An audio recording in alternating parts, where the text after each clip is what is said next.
presbítero Donizete vai orar agora, amém, pela vida do pastor Igor Bastos, que assumirá o púlpito. Pode vir aqui, pastor, assumindo o púlpito. E o nosso presbítero Donizete orará para que o Espírito Santo de Deus capacite mais uma vez, né? O nosso pastor Igor Bastos nesta manhã. Pai amado, Pai querido, coloca em tuas mãos santas e poderosas, Senhor, a vida do pastor Igor Bastos. Pai, derrama sobre ele a unção e a bênção, ó Deus, uma vez que ele está aqui a transmitir a tua palavra e ensinar-nos, Senhor. Ó Deus, o trabalho de capelania que ele tem feito, ó Pai Santo, e que nós possamos, Senhor, também aprender, Senhor, com ele aquilo, Senhor, que será transmitido através da unção santa do Senhor sobre a vida dele, Senhor Deus. Capacite-o cada vez mais, Senhor, ó Deus, e que ele possa, Senhor, transmitir para a tua igreja, Senhor, aquilo que nós precisamos de ouvir. Ó Pai Santo, o Senhor sabe de todas as coisas, Senhor. Tudo está nas tuas mãos santas e poderosas. Por isso o Senhor está a derramar a bênção sobre a vida do pastor Igor, a bênção sobre o pastor desta igreja, a bênção, Senhor, ó Deus, para cada irmão que aqui está participando nesta noite, ó Pai, que nós possamos estar de coração aberto, Senhor, para ouvir e aprender do Senhor aquilo que o Senhor está a nos ensinar. É o que nós te pedimos, desde já nós te agradecemos, em nome de Jesus. Amém e amém. Amém. Obrigado. Abençoe. Paz do Senhor Jesus, igreja. Não, acho que a gente ainda está dormindo. A paz do Senhor Jesus, igreja. Amém. Glória. Esse é o povo oliveirense, é isso? Errei ou acertei? Acertei? Então tá bom, olha, eu já passei uma noite em Oliveira, então eu já posso me considerar um cidadão oliveirense também, né? Então, já comi o queijinho daqui, tomei um café com pão de queijo, já apertei a mão de pelo menos 5 irmãos daqui de Oliveira, então eu já sou parte da cidade, né? Já me considero aí menos carioca um pouquinho e um pouco mais oliveirense aí. Queridos, abra sua Bíblia em 2 Coríntios, capítulo 4, fica com ela aberta aí, nós vamos fazer a leitura de um texto, mas hoje nós vamos então, ontem à noite nós trabalhamos e conversamos um pouco sobre prevenção ao suicídio. Vimos alguns comportamentos, vimos alguns fatores importantes e conversei com o pastor de vocês, o pastor Márcio, e vou depois disponibilizar o arquivo, né? Alguns gostam de ler, eu vou passar os arquivos para que possa você ver lá os conceitos, aquilo que foi colocado, explanado no dia de ontem, que às vezes não dá para anotar, isso é muito comum, e a gente sabe que quando tem muita coisa técnica, a gente precisa ter o documento em mão, então eu vou disponibilizar para todos à noite, depois do culto da noite eu vou passar. À noite eu vou falar um pouquinho sobre a questão da valorização da vida, e vou contar um pouquinho só um pouquinho de um dos testemunhos que o Senhor tem me dado o privilégio de viver, me deu o privilégio de viver. Então eu já mandei as fotos para a irmã Karen, o Gabriel já vai receber lá pelo telefone para mais tarde a gente projetar. É um pouquinho forte as imagens, né? Mas eu sei que o povo de Oliveira é um povo forte, então vai ver e não vai ter dificuldade nenhuma. Vocês vão conhecer um pouco daquilo que aconteceu comigo e como Deus restaurou a vida de quem pediu a morte. Então vocês à noite verão aí como parte da mensagem da noite aquilo que o Senhor fez por mim. Na manhã de hoje, se ontem nós trabalhamos a questão da prevenção ao suicídio, hoje nós vamos falar um pouco sobre pós-venção. A pergunta sempre é: pastor, aconteceu, e agora? O que a gente tem que fazer? Né? Aconteceu o fato, a família foi impactada ou pela tentativa ou pela efetivação e morte de uma pessoa por suicídio. O que a gente precisa fazer? Como a gente precisa entender esse processo, né? E aí recorro a essa palavra já vou fazer a leitura junto com você, mas o tema de hoje, você achou aí, Gabriel? Como lidar com o suicídio na igreja, na família e na comunidade. É importante nós entendermos, para começar a mensagem de hoje, que embora o autoextermínio ele seja pessoal, o atingimento seja pessoal, nós também temos um atingimento em larga escala. E aí eu digo isso por quê? Porque ainda que a ação aconteça de forma individual, ela não passa nunca desapercebido, não termina só com aquela pessoa.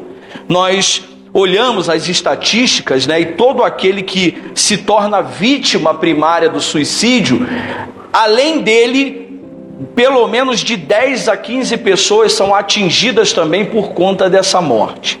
Então você imagina uma pessoa que dá cabo da sua própria vida, outras 10 a 15 pessoas são atingidas por essa ação e sofrem diretamente o impacto dessa morte. Então, por aí você faz uma contabilidade, né? De repente, acontece 2 casos de tentativa durante a semana, no final do mês são 8 tentativas, e aí 8 tentativas multiplicado por 15, dá mais de 110 pessoas, vamos pensar assim, que são impactadas pelo luto por conta do suicídio. Então é muito importante nós entendermos como nós vamos como nós vamos proceder com esse efeito colateral. Como a família, como a igreja, como os ministros, como os amigos vão proceder com isso, porque nós sabemos que o atingimento é grande e às vezes a consciência de quem fica acredita fortemente que ele teve participação naquela situação ali difícil. Então algumas pessoas se culpam: por que eu não ouvi? Por que eu não vi alguma coisa, algum indício de que aquilo ali iria acontecer? Por que eu não tomei nenhuma atitude, né? Tem vezes e tem casos que a gente deixa, como eu falei ontem do apóstolo Paulo, ele dar uma palavra, mas às vezes nós deixamos de dar a palavra, o fato acontece e depois nos sentimos culpados, né? Certa ocasião eu estava lá no Rio de Janeiro e eu tenho um amigo que trabalhamos juntos durante um tempo. Ele hoje congrega conosco, graças a Deus, tem uma vida santa, muito gente boa ele, mas ele enfrentou um desafio enorme no seu casamento, né? E por conta de estar enfrentando um desafio grande no seu casamento, ele começou a ver a vida não com sentido próprio, ele começou a ficar desesperançoso com a condição dele, com o casamento dele.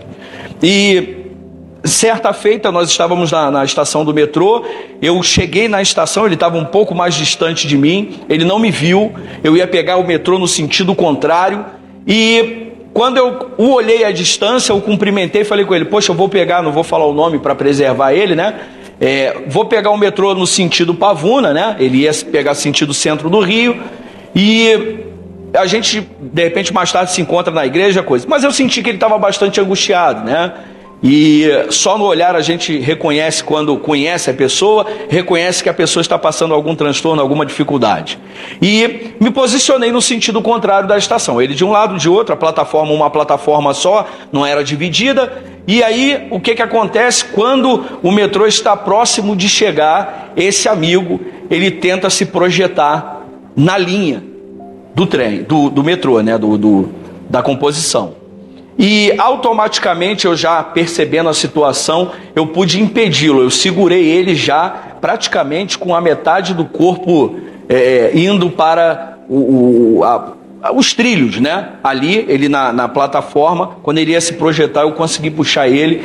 E a minha viagem foi interrompida, eu voltei com ele para casa, levei ele para casa, dei aqueles primeiros 15 minutos, 1 hora de atendimento ali, conversa com ele. Pude confiar à família a responsabilidade de buscar ajuda psicológica para ele, mas pude ficar uma boa parte do meu dia com a família ali, dando acompanhamento espiritual também, para que acontecesse. E graças a Deus hoje ele está bem, emocionalmente estabilizado e não conseguiu dar cabo da própria vida.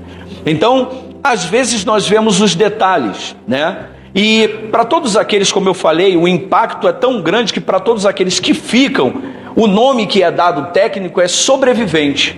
Então sobrevivente não é aquele que tenta e sobrevive. Sobrevivente é aquele que fica, é o familiar, é a pessoa que teve que ficar com as responsabilidades legais a partir de agora, depois da tentativa, né? Mesmo essa tentativa sendo efetivada. Então, sobrevivente é todo aquele que sofre com o estresse resultante do suicídio de uma pessoa querida.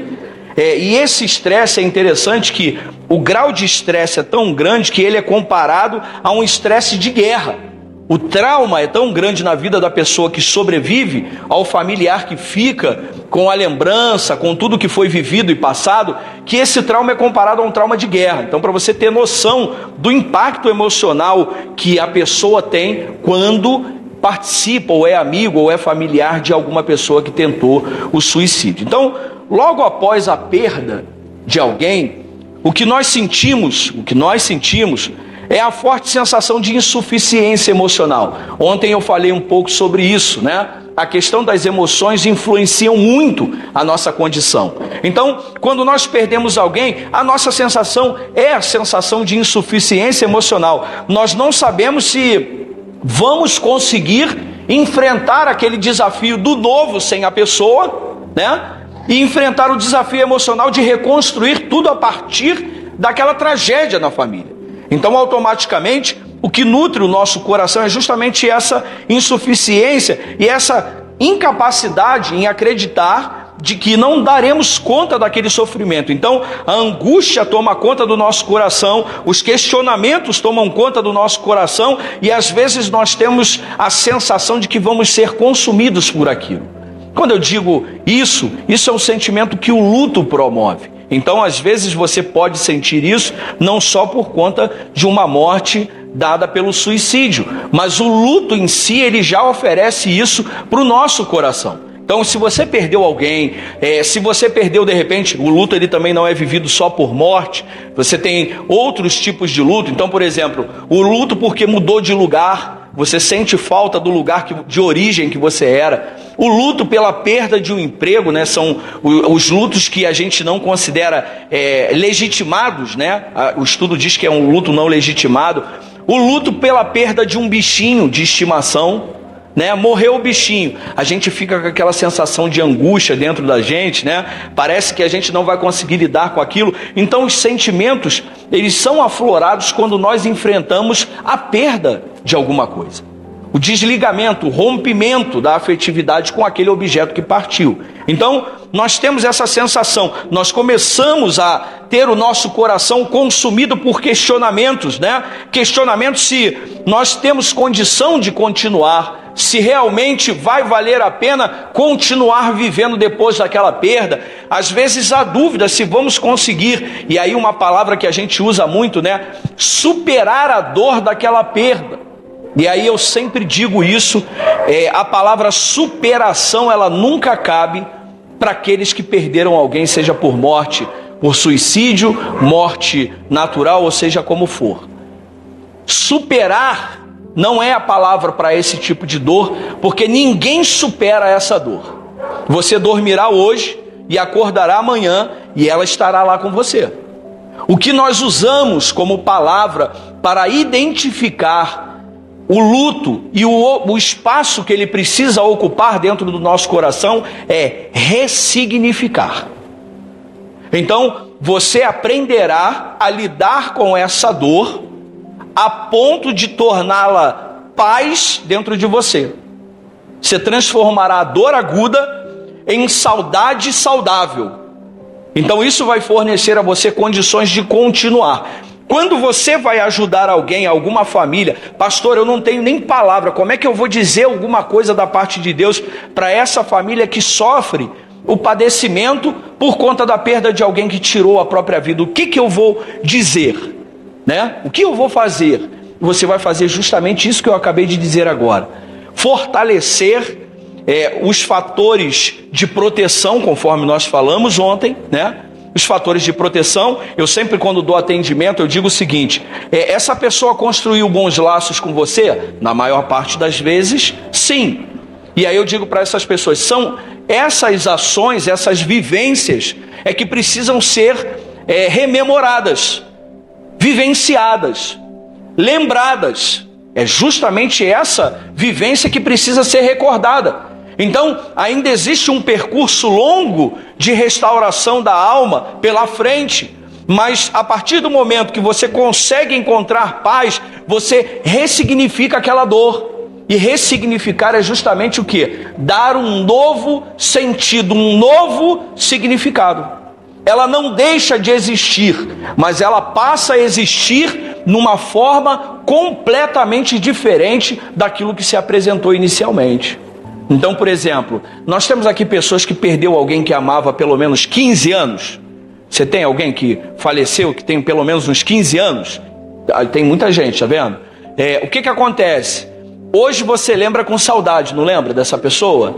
Mas no dia que a pessoa faleceu, no dia seguinte, uma semana depois, essa dor era mais aguda do que é hoje, sim ou não? Então o que aconteceu durante esses 15 anos que se passaram desde o dia da morte daquela pessoa tão amada? Você ressignificou, você deu um novo sentido e significado a essa dor. Ela hoje não causa nenhum desequilíbrio emocional em você. Você chora, você sente, mas você dá um novo sentido a isso dentro de você.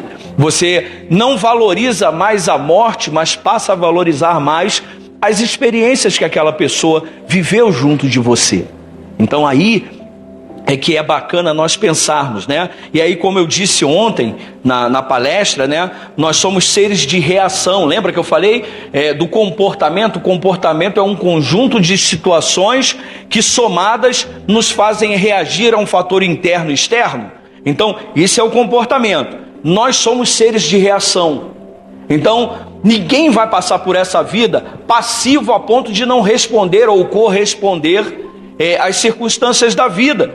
E justamente por isso, quando nós vivemos uma situação de luto por conta do suicídio, por conta da morte de alguém que nós amamos, o resultado, a reação mais comum é o sofrimento. Não tem como ser diferente. Você vai sofrer o tanto que você amava aquela pessoa que partiu. Pensou na responsabilidade disso? Você vai sofrer o tanto que você amava aquela pessoa que partiu. Então, às vezes, a gente quer, como falei ontem, suprimir os nossos sentimentos, acreditando que aquele sentimento não pode ter lugar no nosso coração, a dor e o sofrimento não pode ter lugar no nosso coração, porque nós somos, muitas das vezes, performáticos, né? Precisamos mostrar uma vida feliz, e quem sofre não é feliz, quem sofre não é um ser humano espiritual, só que não é assim que acontece. Geralmente nós sofremos o tanto que amamos o objeto em que partiu. Eu entrei nessa missão em 2013, né? Aconteceu comigo o seguinte, muito bacana a história. Eu entrei para o seminário no começo de 2013, né? A formação teológica. E eu tinha um amigo, quando cheguei na igreja, a igreja que pertenço hoje, a CIB Pavuna, eu fui recebido por um casal, e esse amigo, um amigo assim, com um olhar penetrante, sabe? O Marcos, o nome dele era Marcos, com um olhar penetrante. De repente a Vilma está comigo. Beijo, Vilma, se você estiver comigo. Ela sempre assiste. E Marcos tinha um olhar penetrante, era um amigo com ligação de coração. Ele só de olhar para mim, ele já sabia o dia que eu não estava bem. Desenvolvemos uma boa amizade, nos conhecemos em 2005. Em 2013... entrei para o seminário, ele foi o primeiro a me dar o primeiro livro do seminário. Quando eu comecei a estudar, que eu recebi a primeira lista de livros na primeira semana de estudos, ele falou assim: eu quero ser o primeiro a dar um livro para você do seminário. Ele me deu um livro, primeira palavra do seminário foi ele que me deu. Ele falou: Igor, olha, você tem capacidade, você é um homem de Deus, você é uma pessoa atravessada pelas experiências espirituais, então você vai alcançar lugares altos. E aí nós vivemos uma relação de amizade muito grande. Vilma, sua esposa, é uma pessoa amável. Eles com 35 anos de casado. Pessoas assim, excelentíssimas. Uma mãe tão dócil, mineira, né? Também, se eu não me engano, a cidade dela é Bicas. Eu até falei com o varão que foi me buscar ontem, né? Muito amável, uma pessoa muito dócil. A família maravilhosa. Marcos me atravessava com aquela amizade tão intensa. Marcos me apresentou uma nova profissão. Eu pude trabalhar com ele como maître e como gestor de buffet. Então trabalhamos muito junto, fizemos muitas coisas bacanas. No ano de 2013 entrei no seminário, ele foi a pessoa número 1 que me apoiou. Falou assim: vai cara, vai ser luta, mas a gente está aqui contigo, nós somos teus amigos, tu vai passar.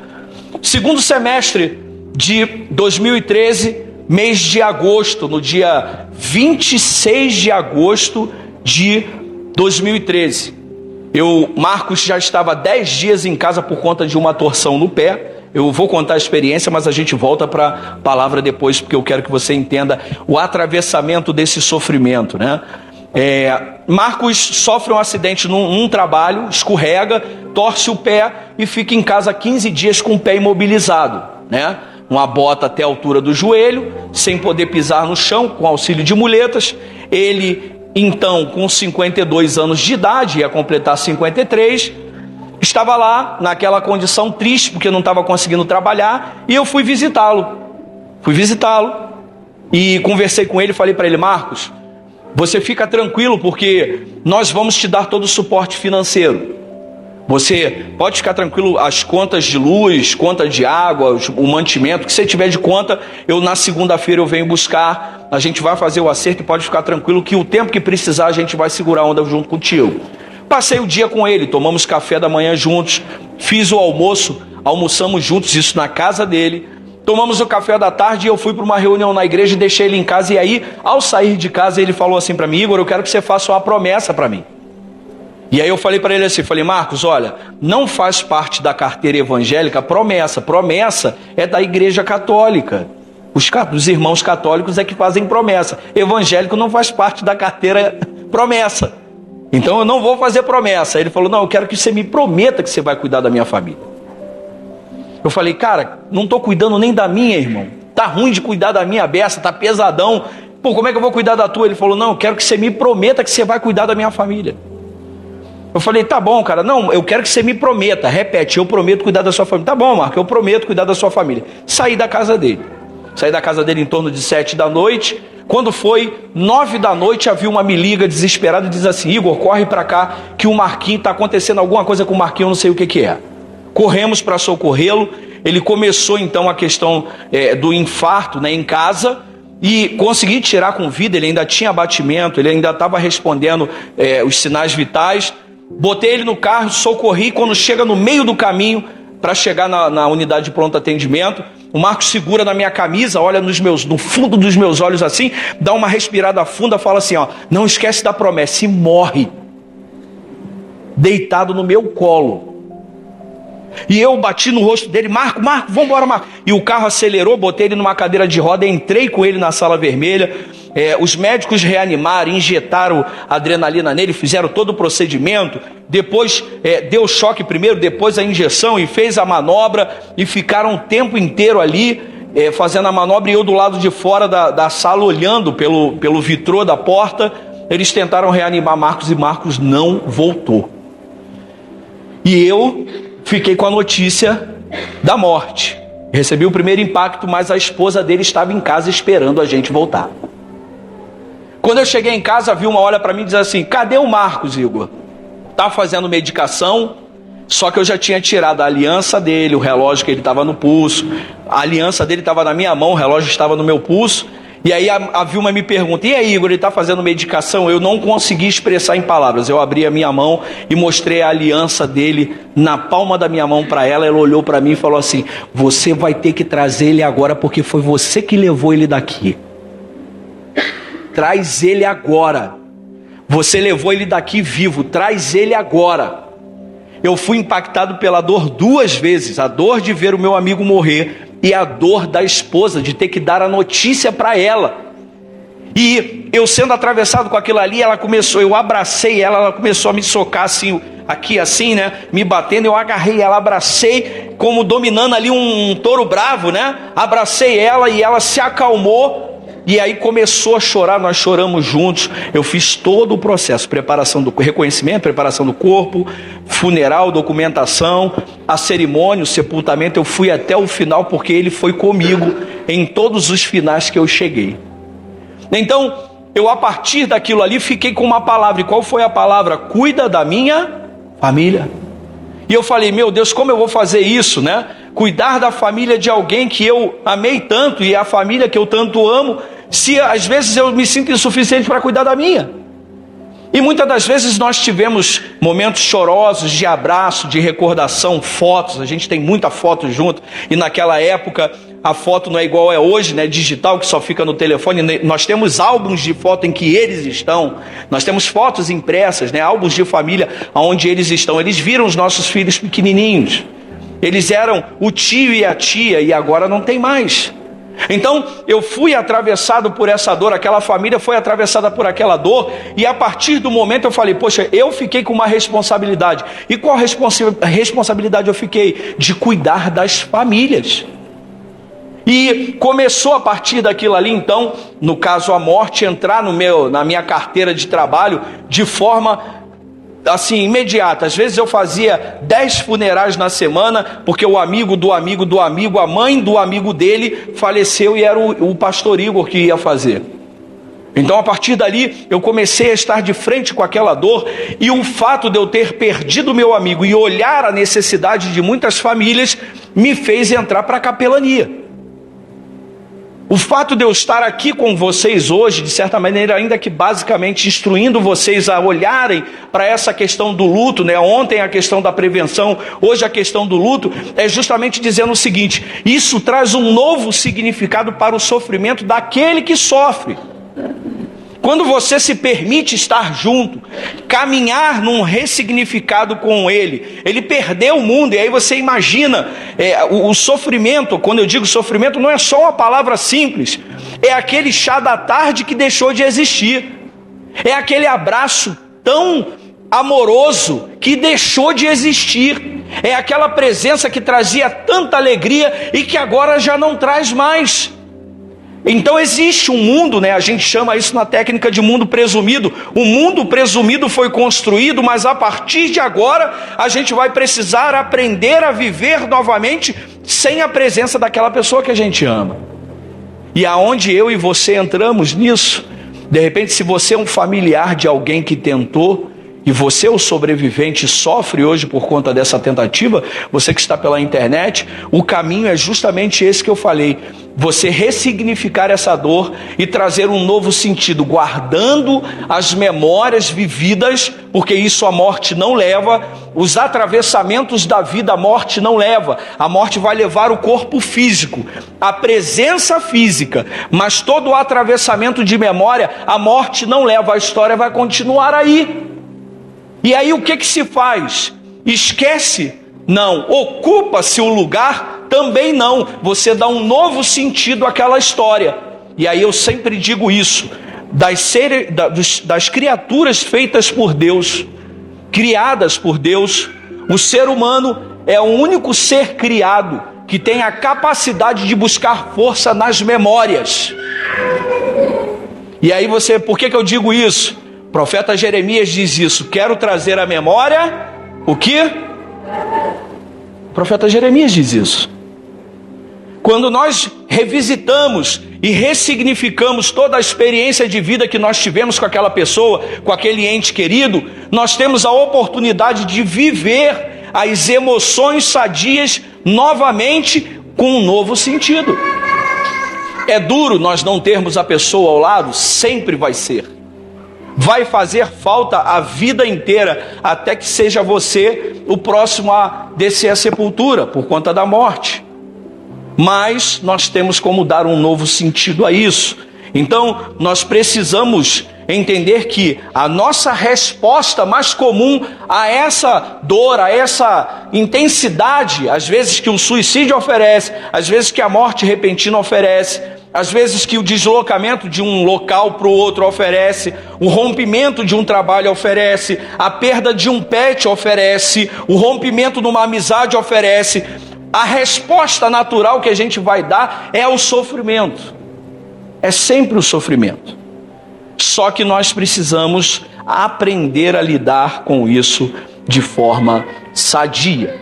Então, quando o suicídio nos atinge, né? O que acontece? O impacto inicial sempre vai nos marcar, sempre, para sempre. Você nunca vai deixar de ter essa marca no teu coração quando você perde alguém ou quando você sabe de alguém, porque nós não vivemos o luto só porque perdemos alguém. Às vezes algum amigo teu tentou o suicídio, empreendeu contra a própria vida, veio a falecer, mas você viveu o luto por um amigo também. Então, não essencialmente você só experimenta quando é dentro da sua casa. Às vezes você experimenta por um amigo, por uma família. Você olha e fica assim, conjecturando na tua cabeça, né? Como deve estar enfrentando o desafio essa família agora sem o fulano? Nossa, fulano era tão precioso. Eu fico imaginando o pai dele, que sempre ia aos domingos jogar uma bola com ele, como é que deve estar enfrentando isso daí? Então, a gente conjectura isso na nossa cabeça, né? E sempre a gente tem que ter na nossa mente que o impacto inicial vai marcar e vai marcar para sempre. Para sempre. E a cabeça dos sobreviventes de uma pessoa que deu cabo da própria vida, o sentimento ainda é mais intensificado. Por quê? Porque as pessoas, os sobreviventes, são atormentados por sentimentos incomuns. A pessoa começa então a imaginar como é que foi o ato, se tivesse passado alguém na hora, se tivesse alguém na casa.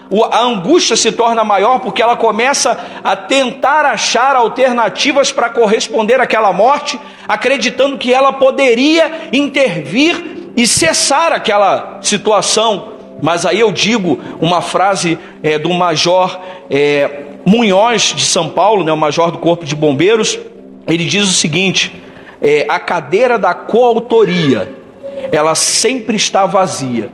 Na condição do suicídio, a cadeira da coautoria está sempre vazia. Não existe culpados. Não existe culpados. Até mesmo a pessoa que tenta e efetiva o ato não tem culpa, porque ela não sabe o que está passando nas suas emoções. Então o impacto ele sempre vai marcar. E quando nós recebemos a notícia difícil, nós temos esse misto de reações inesperadas, né? É um impacto emocional grande, conforme eu falei, como se você estivesse numa guerra enorme dentro de você. As perguntas querem respostas. O movimento dentro de si é grande, acreditando que poderia evitar. A gente pode prevenir, mas a morte, quem pode segurar? Ninguém. Nós não temos poder sobre a morte. Nós não temos. Ela é inevitável para todos nós, seja a condição que for. E aí, ser impactado por essa surpresa desagradável aborrece os nossos sentimentos e o nosso coração. E aí, quando nós recebemos a notícia difícil, às vezes nós temos algumas reações, e aí eu quero listar essa emoção para você entender. Nós temos então a anulação emocional. Qual é a anulação emocional? Você se priva de viver aquele sentimento. Você anula, você reprime, você sufoca, você cala o sentimento. Então você tem justamente essa anulação emocional. Você fica num estado de choque, sem saber o que fazer. Você olha, parece que devo estar vivendo um déjà vu.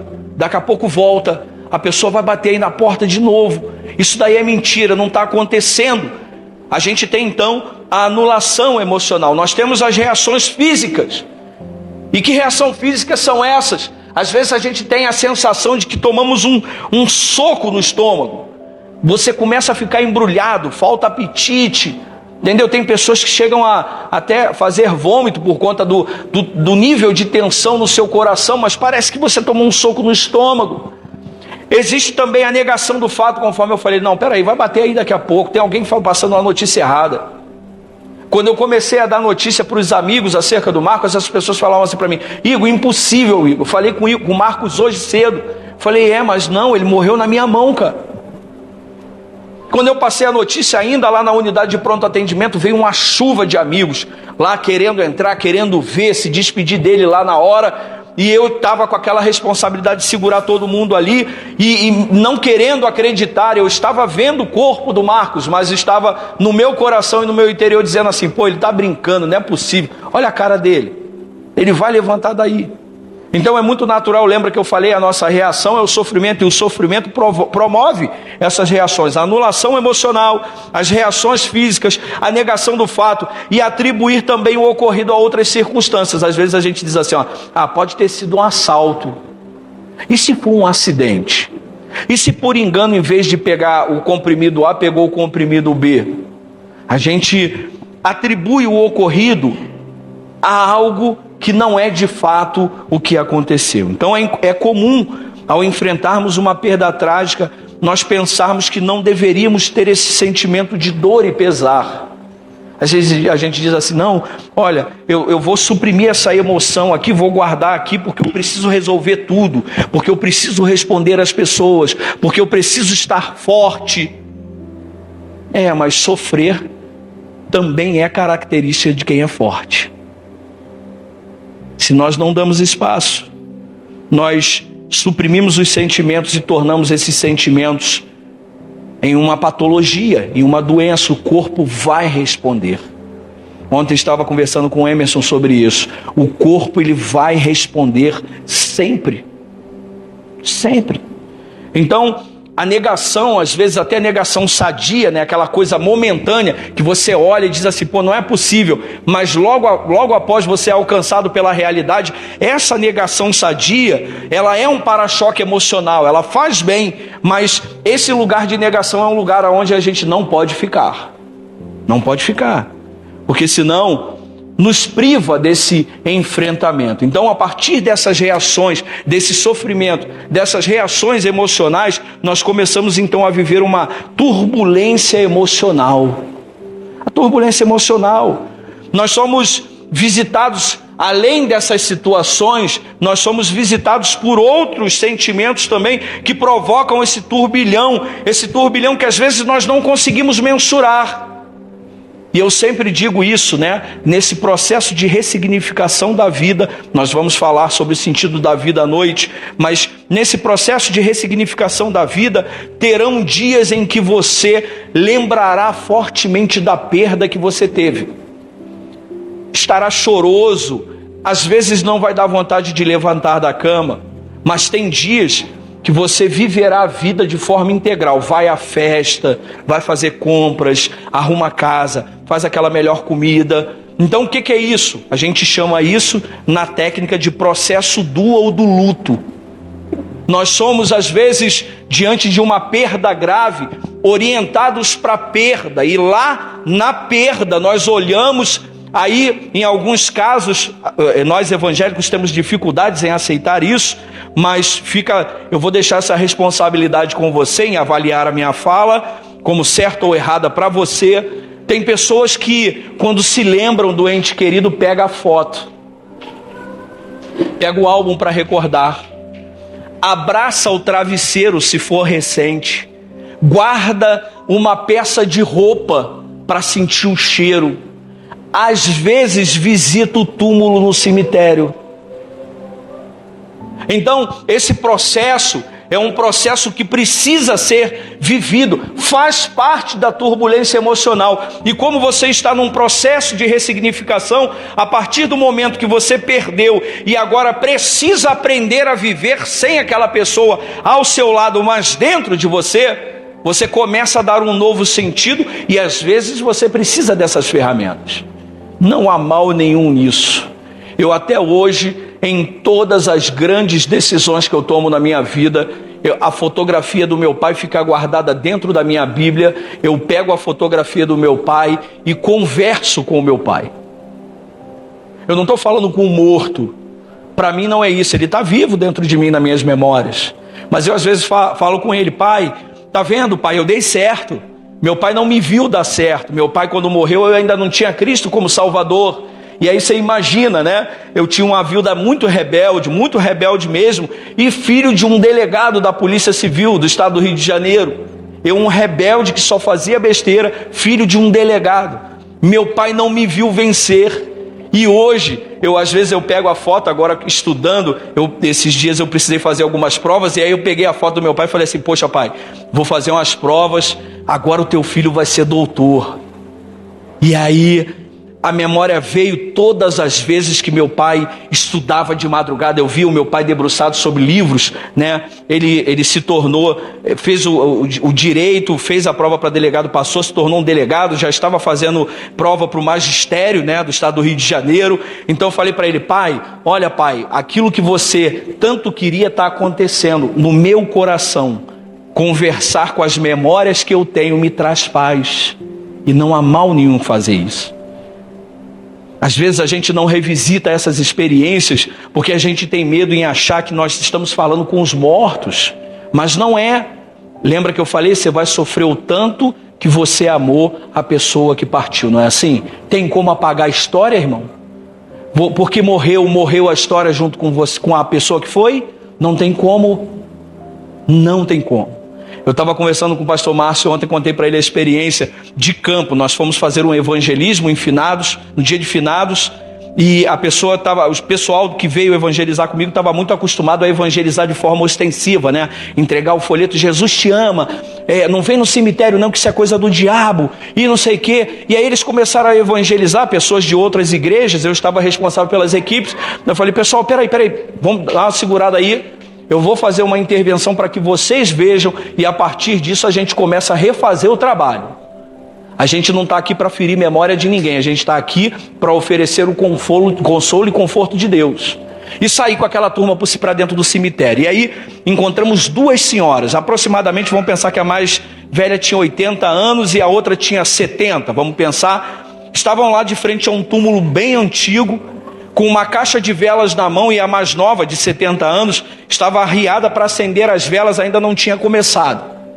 E quando eu me aproximei, eu falei para ela assim: oi, meus sentimentos por sua perda, eu sou pastor Igor, sou capelão evangélico, eu posso conversar um pouquinho com você? Aí ela, a que estava em pé, a mais velhinha, falou assim: sai daqui, pastor, a gente não gosta de crente. Aí eu falei para ela: olha, eu também não gosto não, mas você me dá a oportunidade de conversar com você? Ela riu, falou: tudo bem. Falei: olha, eu queria fazer alguma coisa por vocês hoje. Você me permite orar ao Senhor agradecendo o tempo que vocês tiveram com essa pessoa que vocês vieram homenagear aqui? Aí ela olhou assim: você vai orar? Sim, pastor, vou. Eu falei que eu ia orar pelo morto? Eu falei que eu ia orar a Deus agradecendo o tempo de vida que aquela pessoa teve, não foi isso? E aí ela falou: você vai orar isso, pastor? Vou. Agora, antes de orar, nós temos um trato, você vai ter que me pagar. E ela: poxa, pagar não. Eu falei: não, mas vai me pagar da seguinte forma, me conta uma experiência. Quanto tempo você vem aqui? Ela: pastor, eu venho aqui há 45 anos. Eu falei: o que faz você vir aqui 45 anos, todo dia de finados, acender a vela em frente à sepultura da sua mãe? Ela falou assim: ah, pastor, mamãe fazia um mingau daqui, ó. Toda noite, às 9h30 da noite, mamãe fazia o mingau, toda a família tomava o mingau e ia dormir para enfrentar o dia seguinte. O dia que um não tomava o mingau, podia ter certeza que o dia seguinte dele ia ser péssimo. Eu falei: mas e aí, 45 anos depois, o que você me conta? Ela disse assim: pastor, ainda hoje nós fazemos o mingau, eu sou a responsável pelo mingau da mamãe. E todo mundo ainda mora no mesmo quintal. E toma o mingau à noite e continua da mesma maneira. Se não tomar o mingau, dá ruim no dia seguinte. E aí, aquela senhora me contou isso. E aí você imagina, eu como pastor evangélico, eu vou chegar e vou ferir essa memória que ela tem no coração dela? Eu não sou digno de querer apagar uma memória tão forte no seu coração. Uma lembrança afetiva. E eu me propus a dizer para ela o seguinte: eu quero orar em gratidão a Deus pelo tempo que essa mamãe cuidou de vocês. Fiz a oração, aquelas senhoras estavam prontas a acender as velas ali, fazer o seu rito religioso. E aí, quando eu acabei a oração, aquela senhora olha para mim, olha para a senhora de 70 anos que estava agachada e se levantou. Antes de acender as velas, elas iam fazer a oração comigo, e ela disse para a irmã assim: irmã, eu acho que esse ano a homenagem para a mamãe tem que ser diferente, não vamos acender essas velas não, vamos voltar para casa. Eu não feri a memória. Às vezes nós queremos sufocar as memórias, e não pode sufocar. Foi vivido. E como eu falei, a morte não leva às experiências de vida. Nós somos os únicos que temos a capacidade de buscar força nessas memórias. Então, quando nós sofremos a dor da perda de alguém, nós automaticamente não podemos tornar esse sofrimento algo limitante, mas nós temos que recorrer a tudo aquilo que foi vivido com a pessoa, buscando forças para continuar. Ou será que essa pessoa que você perdeu, quando perdeu, não queria que você continuasse e continuasse para melhor? Às vezes nós escutamos isso até na própria cerimônia: não chora não, porque senão mamãe não ia querer que a gente estivesse chorando agora, né? Assim que às vezes a gente ouve em determinadas cerimônias: olha, não chora não, que mamãe ia querer que a gente estivesse alegre agora. Então nós precisamos experimentar isso, nós precisamos vivenciar isso, ressignificar as experiências que nós vivemos, viver essa turbulência de forma integral. Isso não pode ser passado para outro, não pode ser delegado para outro. Olha só, a minha mãe morreu, mas você que vai sofrer. Não tem como, sou eu que vou sofrer. E aí, quando nós somos visitados, acontece essa turbulência dentro da gente, e a gente às vezes vivencia muita coisa ao mesmo tempo. E que muita coisa ao mesmo tempo é essa? Primeiro, choque, incredulidade e apatia. Nos fechamos para qualquer outra emoção e temos a sensação de desconexão. Às vezes a gente parece que está desconectado do mundo, está num frenesi, num êxtase. Nós estamos desconectados.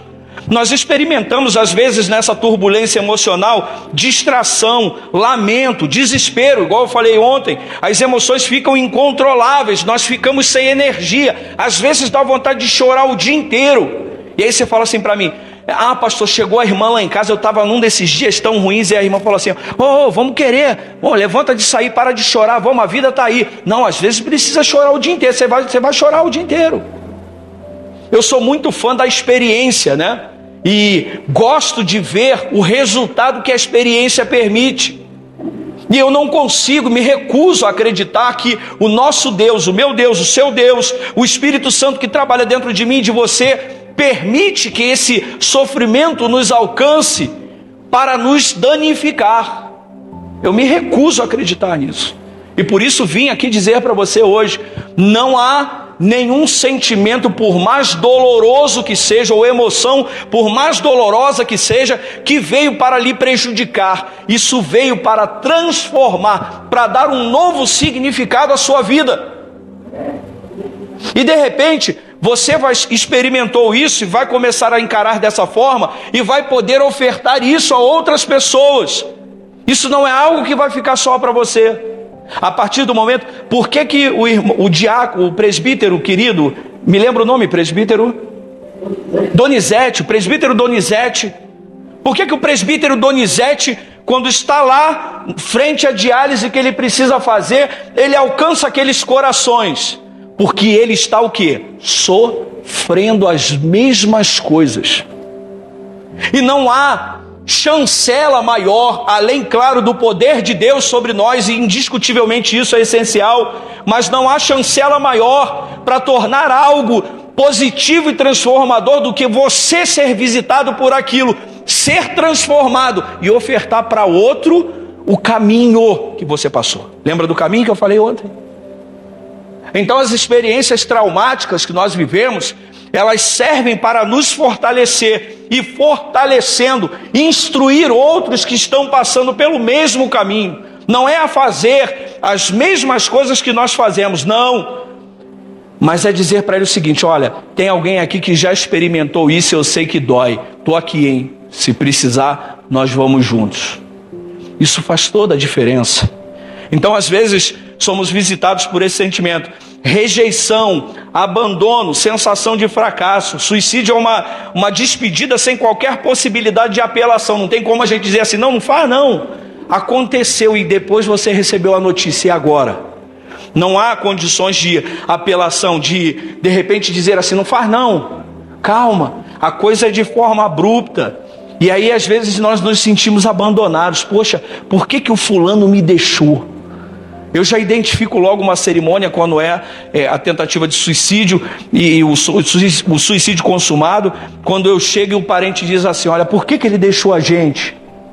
Por que ele fez isso? Você escuta os comentários, né? E aí logo você percebe que é uma situação de suicídio. Às vezes a gente sente culpa, remorso, vergonha, né? A questão do estigma social, conforme eu falei ontem, né? Persegue a gente. Às vezes a pessoa fala assim: tá vendo aquela menina ali? Ela é irmã daquele rapaz que tirou a vida. É gente com problema. O estigma social.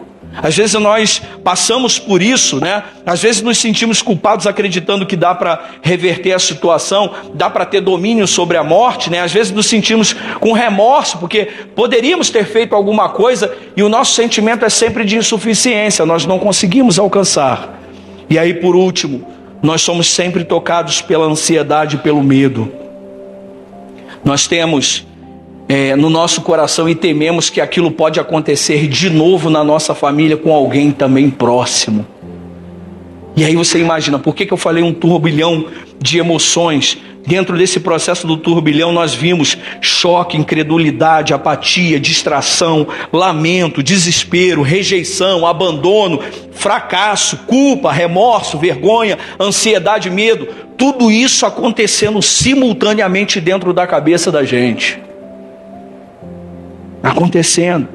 Nós enfrentamos essa turbulência avaliando, é essencial nós enfrentarmos essa turbulência avaliando as nossas emoções e o nosso comportamento e dando a eles, como eu falei, um sentido dentro de nós. Não está acontecendo por acaso, não está acontecendo porque de repente você entristeceu o coração de Deus e a tragédia bateu na sua porta. Não, nenhum dos sofrimentos que nos acontecem, por mais doloridos que seja, é capaz de durar uma vida inteira. Não dura a vida inteira.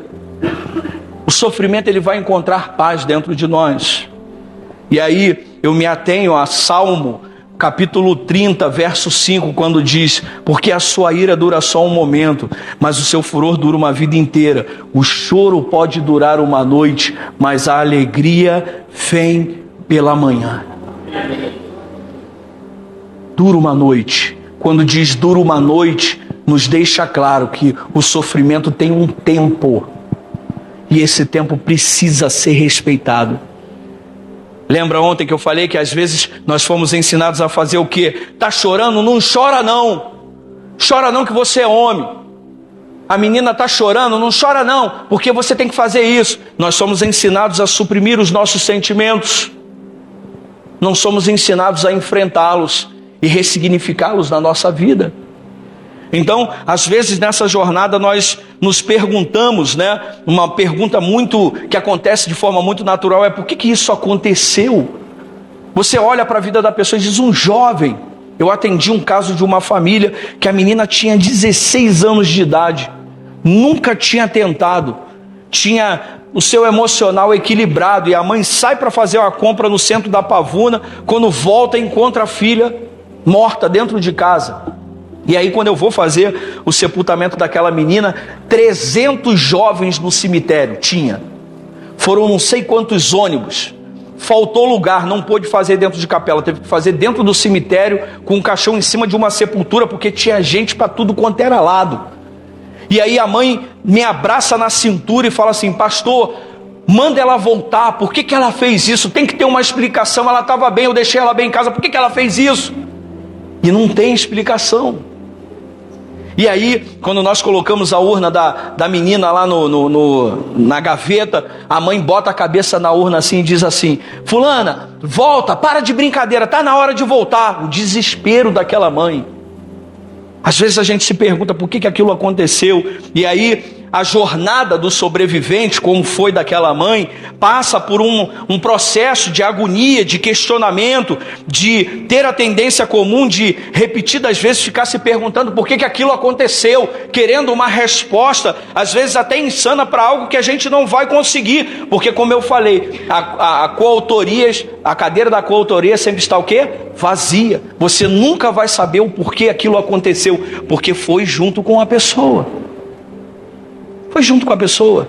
Nós nunca teremos essa resposta e consumiremos toda a nossa vida na dor e no sofrimento quando tentarmos buscar ela durante a nossa vida. O que nós precisamos a partir de agora é lidar com todos os sentimentos e o turbilhão, conforme eu falei aqui. Então a jornada é dura. Em busca dessas respostas, passam às vezes perguntas objetivas, passam coisas relacionadas ao ato, mas também passa as questões subjetivas, né? Como por que aquilo aconteceu com a nossa família, por que razões aquela pessoa fez aquilo.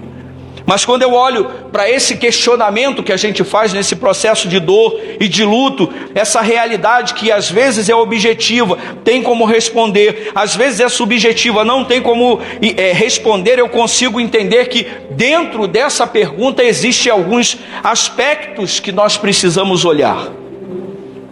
O suicídio, ele não é o resultado de um acontecimento isolado. A esposa do pastor abriu o culto ontem dizendo isso, né? O suicídio, ele não é o resultado de um acontecimento isolado. Ele é resultado de múltiplos fatores que interagem de forma complexa dentro da cabeça daquele que tenta.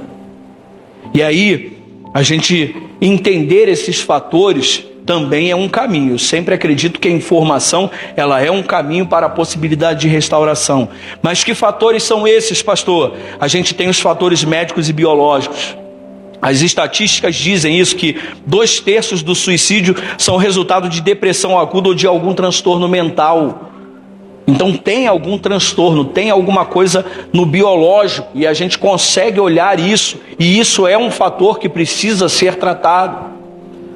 Existe de repente ali uma parte de doença mental, uma parte que precisa ser tratada, que de repente foi suprimida numa infância, numa adolescência, numa juventude, que precisa ser tratada. Existe o fator médico, existe o fator psicológico, né? Esse pensamento, né? O pensamento suicida, ele pode ser resultado de autodepreciação. Então, de repente, aquela pessoa em algum momento foi depreciada, a sua autoestima tornou-se baixa autoestima, ele teve um sofrimento potencializado, achou que aquela dor era tão grande que ele não poderia sair daquilo.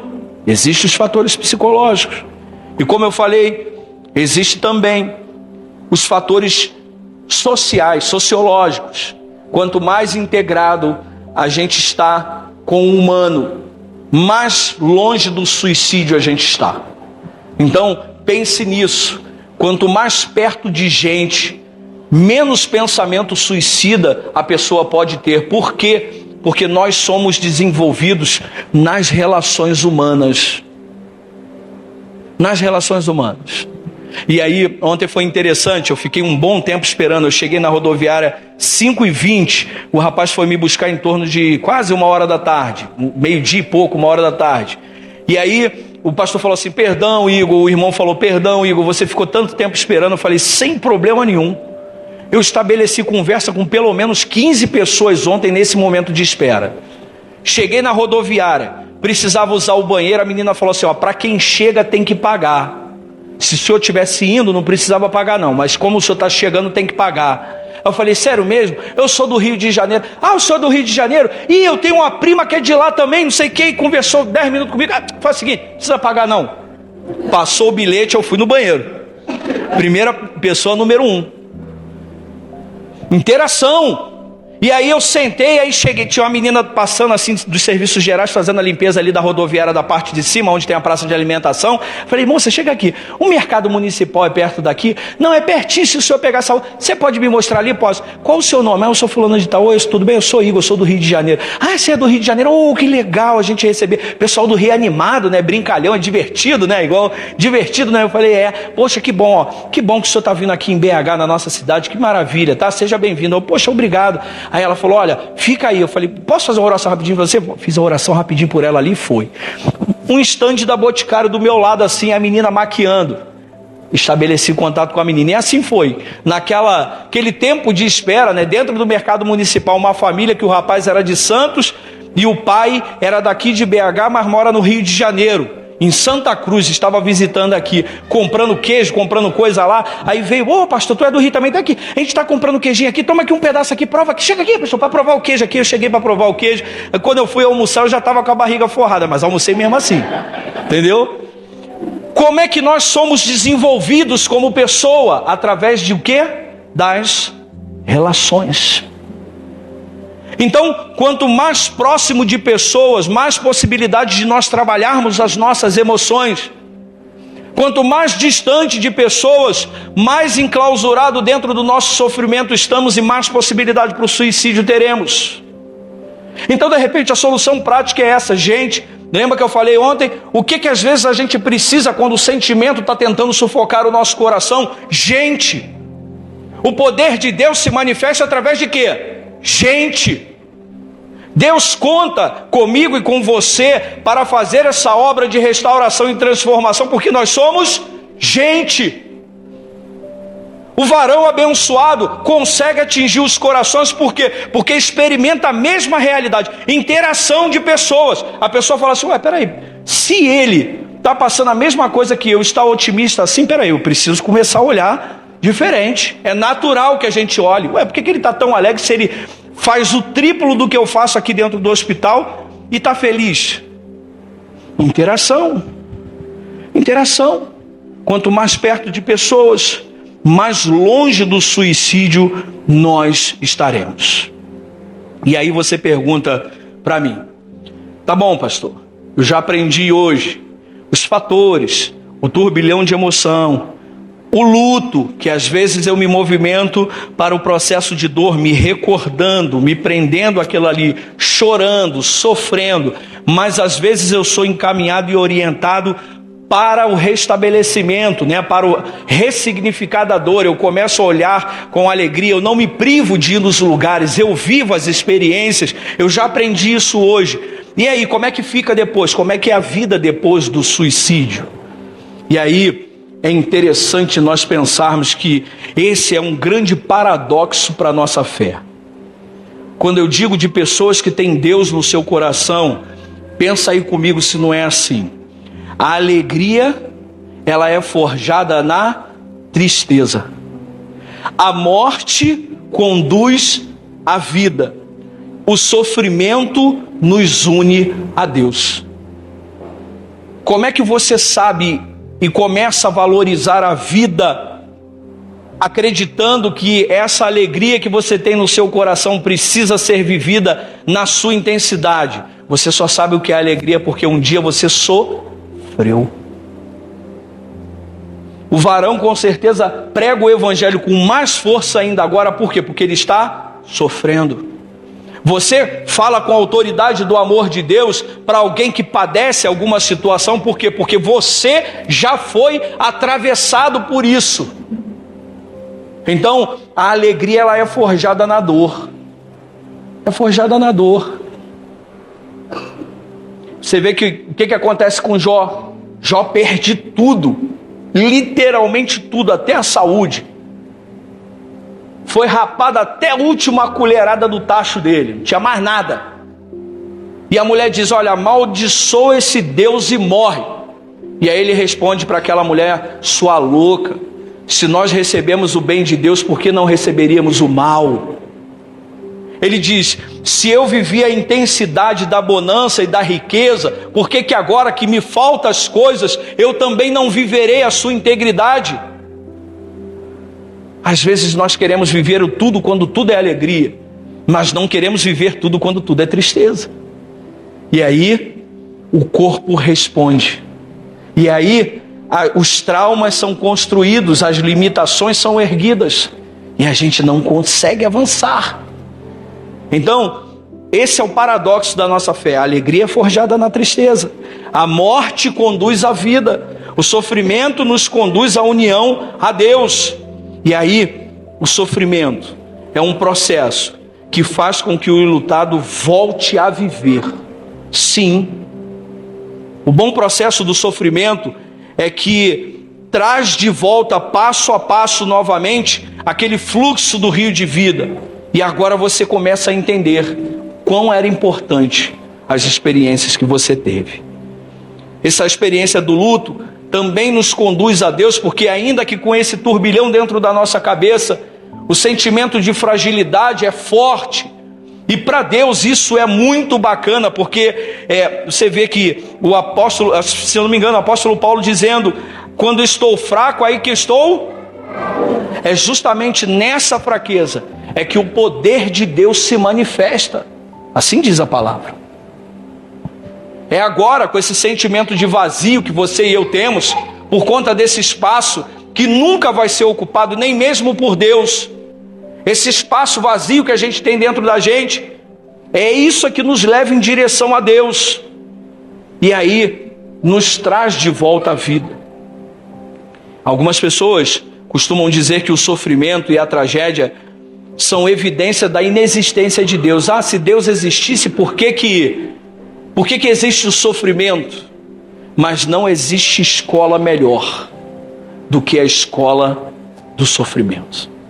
Na alegria, ninguém lembra, mas na casa onde há dor e há luto, aí há o quê? Que a Bíblia diz? Reflexão. É aí que você começa, a dizer para a vida que você precisa fazer essa vida valer a pena. Então, nós experimentamos a graça e o consolo de Deus a partir disso, imagina comigo, se nós nunca experimentarmos algum sofrimento na nossa vida, nós nunca experimentaremos o consolo de Deus, porque nós não vamos precisar. Só precisa de consolo quem o quê? Bem-aventurados que choram, porque serão o quê? Consolados. O consolo só é essencial para aquele que chora. E se nós não chorarmos nessa vida, nós não receberemos o consolo de Deus. O sofrimento é essencial para fazer você entender quem aquela pessoa que partiu era e tudo o que aquela vida atravessou a tua vida. O sofrimento, ele chega ao teu coração para fazer você entender quem você é e o que você fica com responsabilidade a partir de agora que aquela pessoa foi embora. E agora, o que eu tenho de responsabilidade? O que eu preciso perpetuar de bom que aquela pessoa deixou? Mas você também consegue compreender no sofrimento quem é Deus, porque Ele nunca desampara um coração que sofre. Então, qual é a proposta de enfrentamento, dentro dessa perspectiva do suicídio? Primeiro, nós sempre precisamos ressaltar a importância da identificação do sentimento e das suas expressões. Não esqueça disso. Nós precisamos sempre direcionar a reação do luto para a restauração, conforme eu falei, acolhendo, cuidando, minimizando os sentimentos de culpa.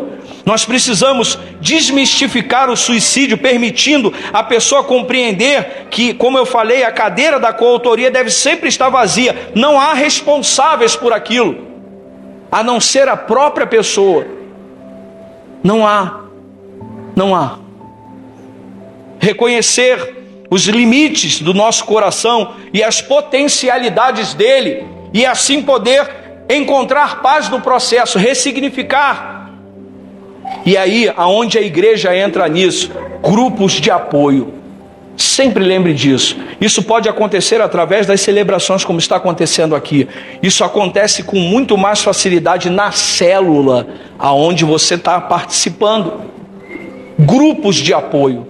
Não é só no domingo, não é só na quarta-feira, mas é na casa do irmão fulano durante a semana. Eu posso abrir. A célula é isso, é um lugar de compartilhamento, de relacionamento, aonde eu vou poder falar aquilo que está no meu coração e ser acolhido.